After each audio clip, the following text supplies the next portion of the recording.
Chapter 27. Cage. They marched through the rest of the night, reaching the caves by dawn.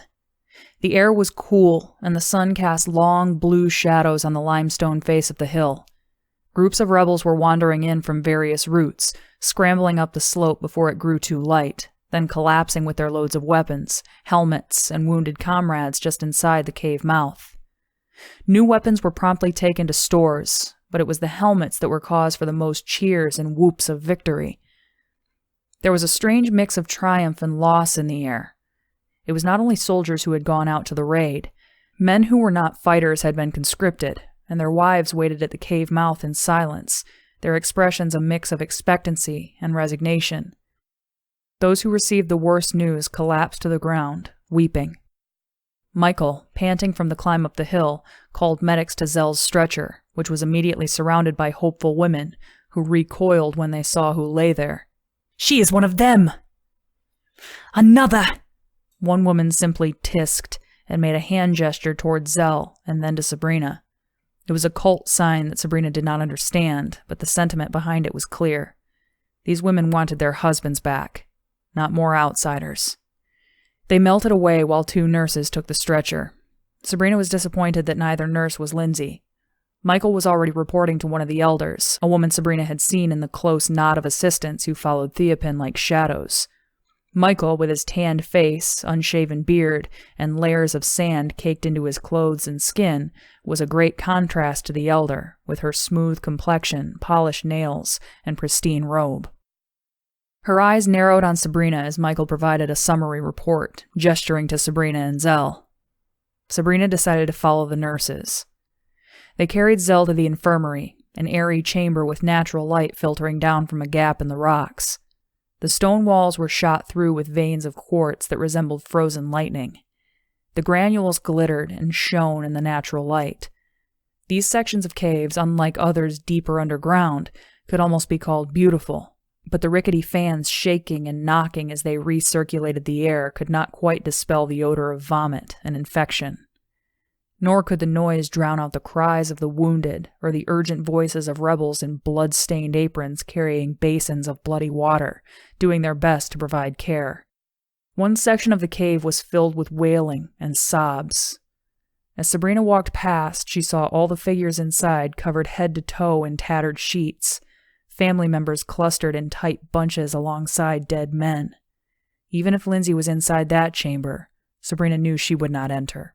She wandered down to a quieter branch, where the wounded rested on stained sheets, but there was a welcome absence of crying and wailing. Some soldiers even shared soft laughter as they recovered, and tried to make light of their wrapped arms, their bandaged legs, or a patched eye. Some slept. Others hung in some weary space between waking and sleeping. "Sabrina!" Lindsay cried out, bounding over from a corner where she had been showing a soldier with moon-shaped eyes how to dress his wounds. She looked radiant and out of place with her bright eyes and wide smile, the silver bells in her hair jingling merrily as she stepped around patients to wrap Sabrina in a hug.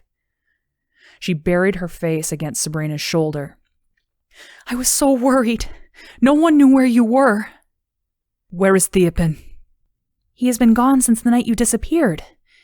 Dr. Rindle says he is in seclusion." "We need to talk. Alone." "I know a place. I need to show it to you anyway." She led Sabrina down a passageway they had not traveled since the day they had arrived. As they neared a tunnel where water could be heard, Lindsay turned toward the noise. The air grew colder and heavy with the scent of moisture and earth. She took a palm light from an alcove in the wall and turned it on, illuminating the niter-covered stone. "There are no overhead lights in this part," Lindsay said. "What were you doing down here in the first place?" Sabrina said, stepping over a protrusion of rock that jutted into the middle of their path. "Trying to find fresh water for the infirmary." They emerged in a large cavern where a rushing stream, almost a river, passed through swiftly, a beating artery of the mountain. The cave walls dripped with moisture. In the darkness, it was impossible to tell how deep the water was, but it looked too deep and too swift to cross. Lindsay turned right, walking along the bank, the beam from her palm light glinting off the metal struts of a small footbridge. They crossed the stream on the bridge and entered another series of tunnels. They stumbled around a few bends before coming to a large chamber. With sweeps of her light, Lindsay revealed the room, one wedge of visibility at a time. A steel table, a gleaming set of surgery lights, roller trays, monitors, and cabinets of medical supplies came into focus. "It's an operating theater," Sabrina said. "The robbery at the hospital. I remember you talking about it. It's all here. And it's all hooked up." Lindsay shook the beam of light so that it traced a bundle of cables that ran through the doorway like a fat snake, then branched out to all the different electronic equipment. "But what are they doing with it?" "I don't know," Lindsay said. "I came down with one of the other nurses to get water. We noticed the bridge and decided to explore. When we found this, we couldn't believe it. There's so much medicine here, and thread and pads. Meanwhile, kids are sick. We're sewing people up with cactus fibers and rationing gauze. Sabrina, what's wrong?" Sabrina's hands were shaking. Sweat beaded on her forehead, even in the cold air. "I killed Bran." "What?" Lindsay looked stricken. "It was an accident, Lindsay. I didn't know about the attack. Theopan sent me. He gave me my suit, told me he would tell you. He didn't say anything." Sabrina interrupted her, trying to get the full story out, but before she could finish, their eyes were dazzled as the lights overhead clicked on. Sabrina strained to make out the figures in the doorway. Soldiers streaming in, weapons raised and pointed at their faces. They shouted for them to raise their hands above their heads. The two of them were quickly outnumbered, and too many aimed their weapons at Lindsay for Sabrina to be willing to resist. One of the soldiers snapped the power cell from Sabrina's belt and pulled her hands behind her back. She groaned as pain shot through her chest, certain that a rib was broken. Lindsay was unafraid of their weapons, stepping forward, her hands clenched into fists, her mouth a frown of disgust. She demanded an explanation. "This room is off limits," Dr. Rindle said from the doorway. "Why are you hoarding supplies and treatment when people need them?" Lindsay shouted. She had taken up a package of sterile gauze in her hand and shook it at Rindle. He ignored her question. "What are you doing here?" "I came to get medicine and thread." "Why with her?" "To help me carry things. The nurses are too busy with freshly wounded." Sabrina was impressed. A double life as an underground believer had taught Lindsay how to lie convincingly, even without time for thought. "Your friend is to be placed in confinement. Were you aware she left the settlement without permission? They found her at the wall during the attack, in the company of another ministry officer." "Theopan sent her." "Is that what she told you?" Rindle said, stepping over wires, his hands behind his back, his expression flat.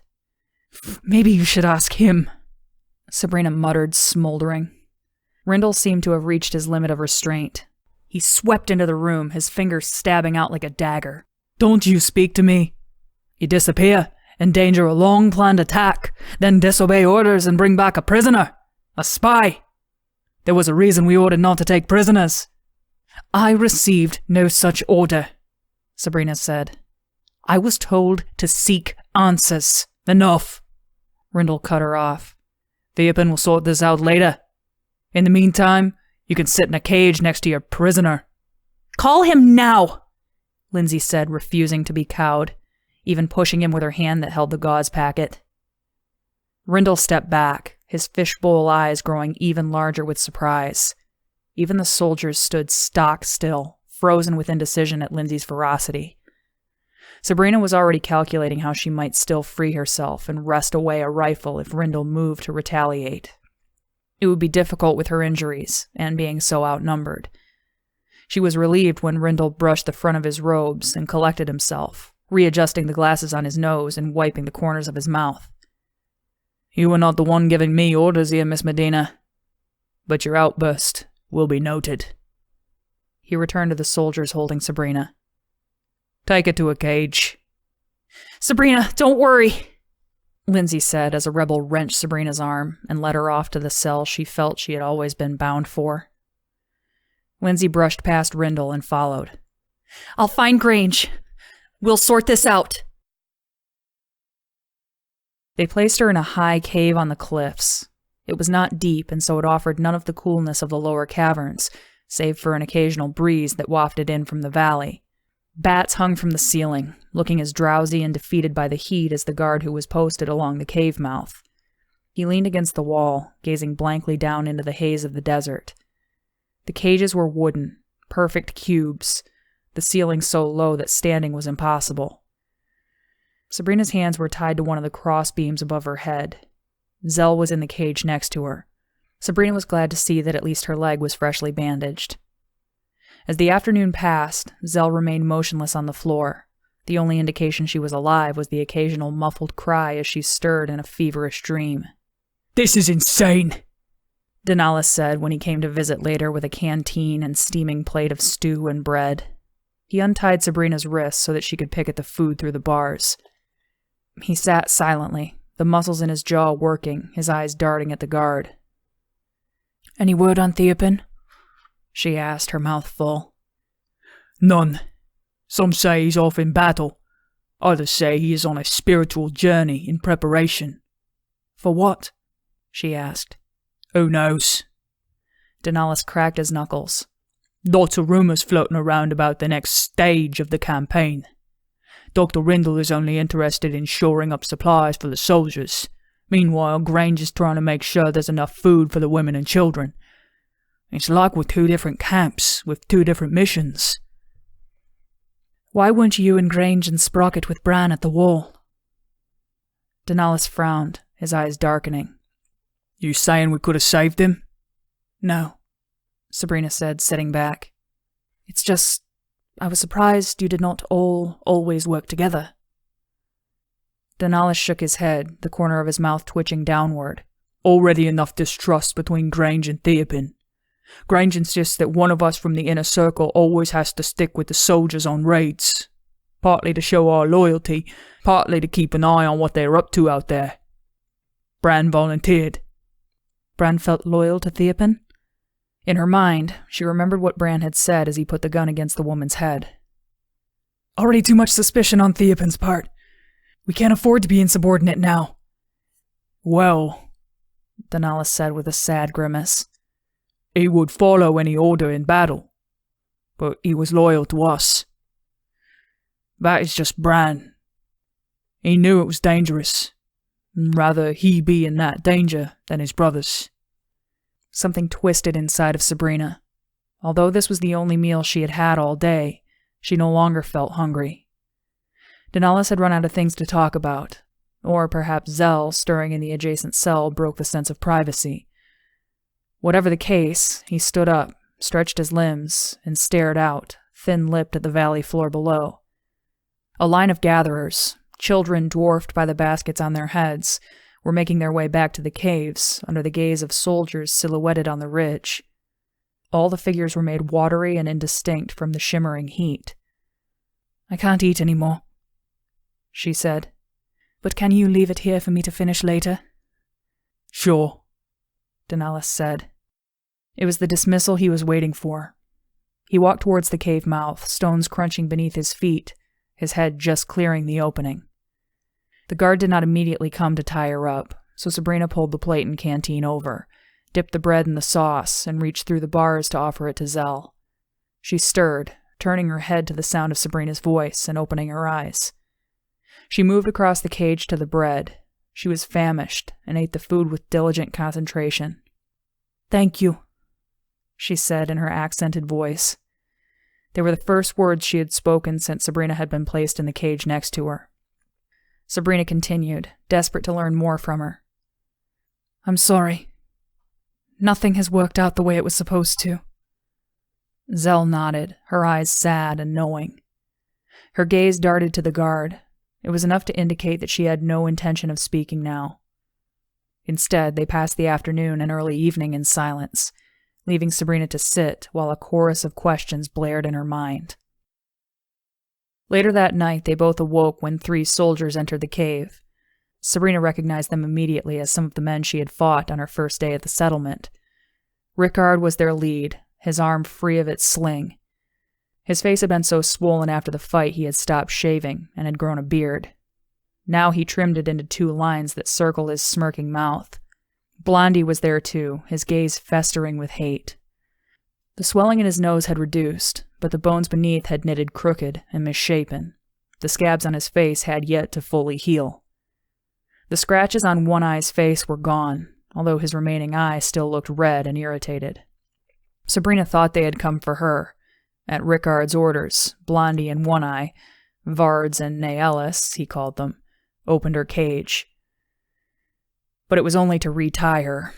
As Vards yanked her hands up above her head and Naelis secured her to the slats of the cage, her rib felt as if a knife pressed through it. She held her breath rather than cry out.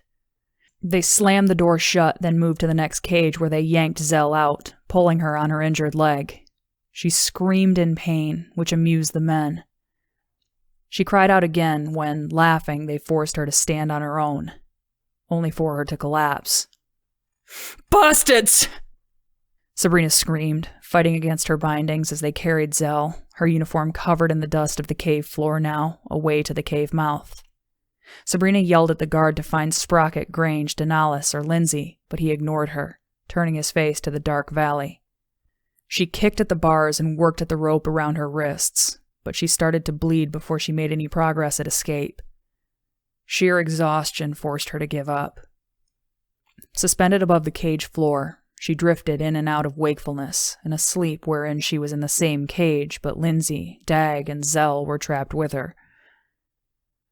She had to watch as each of them were carried away by the same rebels to meet the same fate. Finally, they came for her, dragging her to the cave mouth, but there was no valley below, and not even a ledge of rock to stand upon. There was nothing, just a void, and the distant light of stars above and below. The men laughed as they swung her back and forth before flinging her out into the nothingness. She woke. The needle points of starlight were replaced by the raw red dust of the cave. She looked out to the valley to reassure herself that the world was still in place. She was not sure how long she stared, but it was long enough to watch the morning shadows shorten and turn with the movement of the sun. Shortly after, they carried Zell back, her face unrecognizable. Her lips were split, her nose misshapen, and crescents of gaping flesh had opened above her eyes. Her leg bandages were sodden, the treads of a boot pressed into the bloody gauze. 3 of her fingers looked broken. She remained unmoving inside the door to the cage, where Naelis and Vards dropped her breath heavy and raspy. Zell, I'm so sorry," Sabrina said, heedless of the guard and straining against her bonds. Zell was facing away, but the word she mumbled through her bloody mouth was, "Hush." Sprocket came and released Sabrina from her bindings, handing her a meal through the bars. She wouldn't touch it. Instead, she moved it to the edge of the bars to check on Zell. She was still breathing, but she did not respond to her name. Sabrina entreated Sprocket to give her water. He placed the canteen next to Zell, but she did not move to take it. "Just leave it there." "Fine by me. But don't let them find it inside with her." "Why are they doing this, Sprocket?" He grimaced. Dark rings hung beneath his eyes, which were bloodshot. "She admitted to killing Bran last night." "What?" "Yeah. Said she shot him, and the plasma set off one of his grenade charges, and the explosion sent him over the edge of the wall. You all right?" Sabrina shook her head, staring at the inert form in the cage next to her. "Why?" "Why did she kill him? I don't know. It was her job to defend the wall. You still want to give her water?" "Yes," Sabrina said too forcefully, then asked, "What is that in your hand?" Sprocket glanced at the black case with a cracked, convex eye on it. He yawned and wiped at his glasses.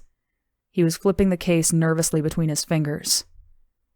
"It's Bran's camera. Recorded his last moments. It's pretty damaged, but Rendell wants me to fix it so we can see what happened up there. I can't say I really want to do it, but I owe it to Bran." Sabrina swallowed. Yeah, I guess you do. You didn't see anything, did you? It would save me the trouble of having to reconstruct the footage frame by frame. It's gonna take me days. Then I have days to live. She chose her words carefully. That camera is your best bet, Sprocket. Right, he said with a half smile, the grass blade in the corner of his mouth pointing to the sleeping bats. Hey, don't get down. You are one of us. We're going to get you out of this cage.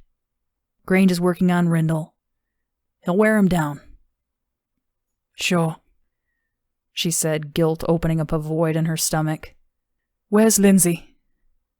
And they've got her in training. She told me to tell you she would be here to see you soon, and that she was sorry she had not been here already. Sabrina nodded, doing her best to hide the turmoil inside her. Why hadn't Lindsay come yet? Was she angry about what Sabrina had done to Bran? If she was, had she told anyone? You better eat, Sabrina. Denalis will be upset with me if I bring back a full plate of food. Leave it here. I'll eat it later. All right, Sprocket said, unfolding his legs and standing up, the tools on his belt rattling as he moved. Hang in there, he said before he turned and walked out into the red glare of the setting sun. Zell woke her. The sun was setting, casting the valley and hills in a blood-red light that spilled down from the clouds, gathering on the horizon. Somewhere out of view from Sabrina's cage, storm clouds were mounting skyward. The sound of thunder rolled into the cave and echoed strangely off the walls. The bats shifted and fidgeted restlessly. A few snapped their wings out, dropped toward the floor before arresting their fall and soaring out of the cave mouth. The guard had moved outside and was sitting on the slope below, the back of his head just visible, the wind of the coming storm flattening his hair and clothes against him. Zell asked Sabrina for water. "The canteen is beside you," she said, moving as close as possible. Sprocket had left her unbound, but it was still difficult to reach through the bars and move the canteen. She tried loosening some of the wood beams, but they were more secure than they appeared. Their ends fit tightly into one another, and had been reinforced with glue and nails. She strained to raise the lip of the canteen to Zell's mouth, where some of her teeth had been broken off, leaving white roots in bloody holes. After a few sips, Zell moved her head away and rested, groaning as she discovered a new source of pain. When she realized the guard had moved, she pulled herself closer to Sabrina, her hands rust-colored with dried blood. "Bastards! How do I look?" she asked in a voice between a whisper and a croak. Her words were hard to understand, her swollen mouth barely able to speak. When Sabrina could not find the words, Zell responded, "That bad? Well, it feels about right." "Zell, I'm so sorry." "Shut up. You wanted answers. You got them." "I still don't understand." "Get yourself together, cadet. There isn't time for me to give you an introductory course on the history of the Twin Cities." Zell coughed and spat. "But there are some things you need to know. Now shut up and listen. I outrank you anyway." Sabrina was quiet, staring at the suit Zell wore, nearly identical to her own. "Dagosta is losing control, and he does not realize it.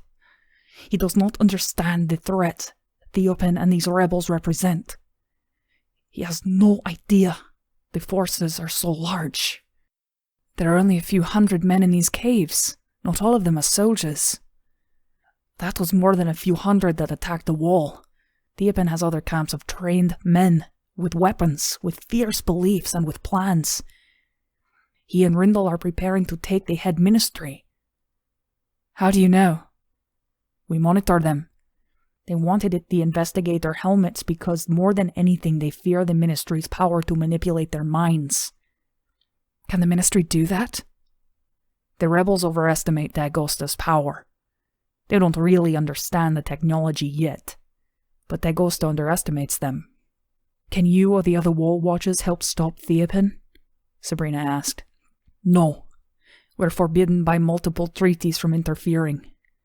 Dagosta knows about the rebels. He tolerates them. He believes he is sufficiently protected by the ministry defenses, the security ministry, and of course the Elvids. He is. Why should we be worried? Sabrina said, leaning into the bars. He might not be prepared for the scale of the assault. Even with the Elvids? Zell shook her head. Those things are not as reliable as you would think. They have been displaying a certain independence. They're nearly sentient. We wonder if Dag is losing his grip on them as well. But he can just reprogram them, if he has time. But listen, Theopen has to be stopped. He knows. He knows the Twin Cities are a lie. He knows there is a world outside, and he wants to convert it. And if he can't convert it, he will destroy it. But why? Zell sighed and looked up to the ceiling and the stirring of bats. The world is different now. Dag forced his people to abandon superstition. But we outside the wall have done it voluntarily. So you are a world of unbelievers? No, Zell said, a wave of frustration passing over her features. You can believe anything you want now. That is the same tolerance Lindsay and Grange want to work toward, Sabrina said, suddenly hopeful that there was a place for Lindsay, Grange, and others like them outside the walls. Zell shook her head again. We are only tolerant of a belief system in so much that it contributes to human flourishing. Yes, that can be done in many ways, but we don't tolerate extremists, sexists, or fundamentalists. Tolerance is an overpraised virtue. It was tolerance that allowed the extremists to flourish before the cataclysm. No one took a stand against them because they had the right to their faith. What allows us to be tolerant now is a willingness to oppose a moral order. When certain lines are crossed, believe, practice what you want, but let it be free of slavery, sexism, discrimination, violence. She shook her head in disgust. No maiming, no raping in the name of the Lord. At a time it was virtuous to tolerate that. What did tolerance give us? A terrible weapon, unleashed, millions dead, a city wasted. Today we have the courage to speak out against tolerance. So courage supersedes everything. Courage is your highest virtue. Zell lifted her chin, her dark eyes smoldering. It is. Without courage, practice of any other virtue is impossible. Why is Theopen against that, if everyone can practice what they want? He may be a jerk, but he's not sacrificing any children or virgins. His way is the only way. He abhors a world that has abandoned the rites of the old and the belief in his vision of the divine. If he cannot convert it by force, he would rather see it destroyed. But how could he? Don't you all have weapons? Sabrina said, thinking of the arsenal she had glimpsed at the wall. Zell let out a groan that resolved itself in a bitter chuckle. It is an irony. After the destruction that killed so many 40 years ago, the weapons that caused it were dismantled, abandoned, destroyed forever. The technology, however, remains in only one place. The head ministry. Why? Because no one said no to Dag. Because Dag views extremism as a disease that he has been trying to contain. And what do you do if a disease outbreak has a resurgence you cannot control? You destroy it, Sabrina said, staring straight ahead. He created it all. He wanted to be able to destroy it as well. Dag has become the thing he hates. A zealot who hates zealots is still a zealot. Somehow Theopen knows about the weapon in the head ministry. He wants to use it himself, harness the technology, and bend the unbelieving world to his will. And I've given him the means, Sabrina said. What are you saying? Sabrina punched the bars of the cage. He just needed something to incite the men. I gave it to him. She explained the trial by ordeal and the events that had taken place since. Zell looked grave. You did give him means, she said. Then it might be upon you to stop him. A bat swung in low through the cave mouth and anchored itself to an overhang alongside its cave mates. The bat spread its wings so that the membrane stretched thin and the vessels and sinews were visible before it wrapped itself in its own embrace and shut its eyes. It was strange to Sabrina that this simple creature possessed the ability to fly beyond the walls, to look upon the truth of the world, when she could not. It's sad, though, Sabrina said.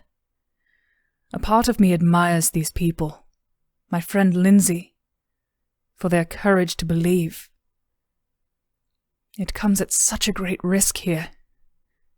It takes courage to look up into the sky and recognize it is empty, and to take responsibility upon yourself to determine what is right. Zell rolled onto her back and stared up at the bats. Does it work? Is the world outside a good place? Sabrina felt small and childlike, curled as she was against the bars, bent down close to hear Zell's words. Better than it was. When Rickard and the others came for Zell, she and Sabrina knew it was for the last time. Zell went silently, her head up in defiance, before she disappeared from view. She had reminded Sabrina that with all the knowledge she had shared came obligation. Sabrina remained awake the whole night and watched the sun's rays cast slanted shadows on the empty cage come morning. She did not move, did not eat. She stared at the ground, vaguely aware of the movement of light as time passed. A crust of sand and grit from the desert remained stuck to her like a skin in need of molting. Whenever she moved her head, a dusting sprinkled down from her hair to her shoulders and into her face. Her eyes filled with tears. Eventually darkness came, and with it, Lindsay, a belt of medical supplies including gauze, tape, scissors, gloves, and syringes wrapped around her waist, cinching the extra fabric of the oversized uniform. Her hair was drawn back and covered with a scarf, the same khaki color as the overalls. Sabrina moved to the edge of the cage. Lindsay reached through the bars to embrace her, pulling her so close that the slats cut painfully into Sabrina's side. Sabrina did not care. She pressed her face against Lindsay's head, feeling the familiar cushion of her braids, and taking in the soft scent of peppermint oil she used on them. I thought you weren't coming. I told Sprocket to tell you. Everything is becoming so political. I was in training and couldn't leave, or else Rindle would have tried to put me in a cage too. I know Grange has been trying to get you out. There is so much I need to tell you. Me too. Where is Theopin? Still gone, Lindsay said, shooting a look at the guard. He appeared to be slumbering against the wall, his fingers folded, his chest rising and falling slowly. What is going on? What do you mean time is getting short? Something big. I know they're planning attacks on the city. The head ministry. It is one of the targets. How did you know? Sabrina did not know how to explain everything she had learned from Zell. Lindsay, we have to get out of here. It's all lies, everything. The cataclysm, it wasn't anything like we were told. There were other survivors. The planet is habitable. There are millions, no, billions of people outside the walls. Who told you this? Zell. She gestured to the empty cage. A dark blood stain remained on the cage floor. She works for the ministry. It's more lies, Lindsay said. No. I saw a city.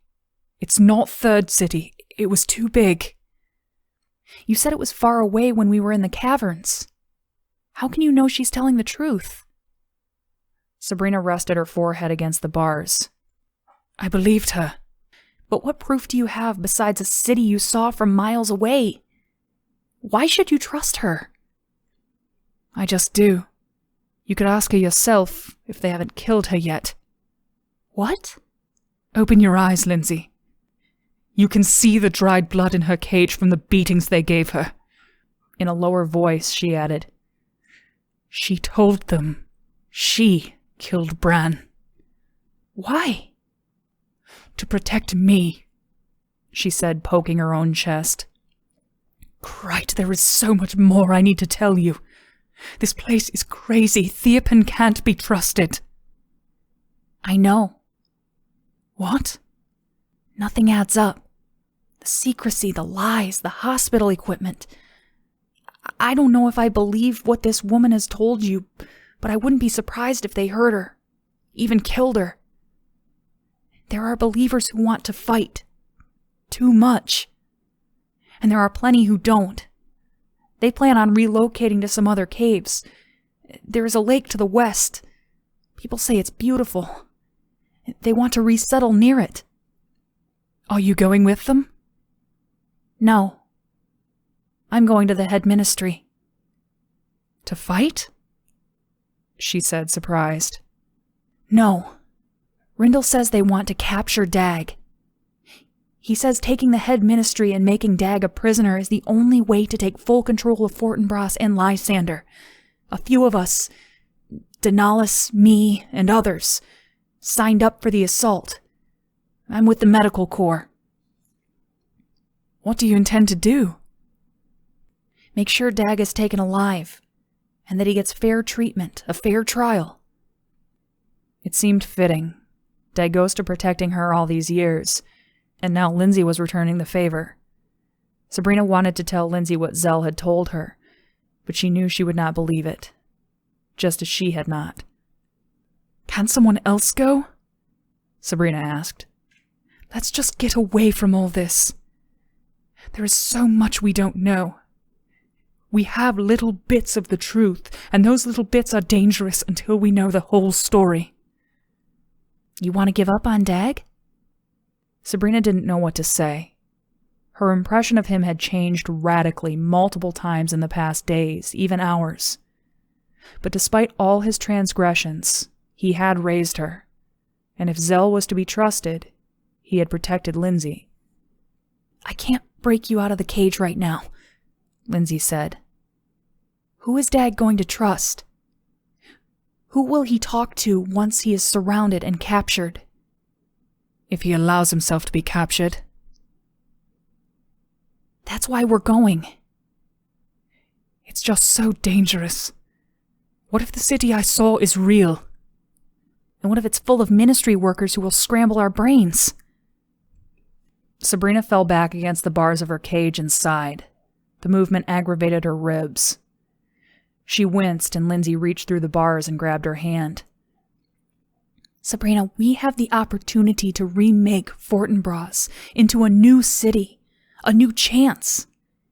People are ready. It can be done with little bloodshed. Even Dag might be saved. Sabrina could not find an answer. Maybe the experiment could be stopped without disaster. Maybe it could be done with Dag's cooperation. The time had come. But something else at the moment caught her attention. Where are your bells? Lindsay cast her eyes to the ground and touched a loose braid of hair that had slipped from beneath her scarf. I had to remove them in order to join the medical team. For some reason, this was a worse loss than all the other losses Sabrina had borne. She felt angry, tired, mournful at once. She turned her head to hide her tears and studied a knot in the wooden bars of her cage until she had the strength to speak without her voice cracking. What happens next? We're being transferred to new locations closer to the city. I'll go with my team. You'll go to the communication camp. It's where prisoners and wounded will be kept. It's also where Rindle will be coordinating from. Sprocket's coming with you, and Grange will be there as well. Although I don't know if he has much influence with the soldiers now. Why not? He's completely against the attack. He's advocating for peaceful resistance and nothing else, Lindsay said. That doesn't fly with the soldier types, even some of the non-soldier types. They don't know about Bran. But Sprocket has Bran's camera. He's going to figure it out. I'll have to borrow it then. Make sure he doesn't. She winked. Once we have Dag, I'll contact Sprocket. I'll have a secure connection with him. If it looks like the soldiers are going to execute Dag, Daenerys and I will get him to safety. Sabrina could picture it, but no plan survived contact with the enemy. Perhaps she could get Dag, Lindsay, and anyone else who was willing to the wall where they could surrender and seek refuge. Just the two of you are going to keep Dag safe from all those men? Break him out of their grip and get him to safety? You did it with me, she smiled. And who knows? Maybe this time the Elveds will help. Then we leave. Then we go to the city I saw. Sabrina offered. Lindsay frowned. If there's nowhere else safe, we can go. It was the best Sabrina would be able to get. Don't let anything happen to you. You're all I have left. I'll be there when all this is done. Promise? Promise.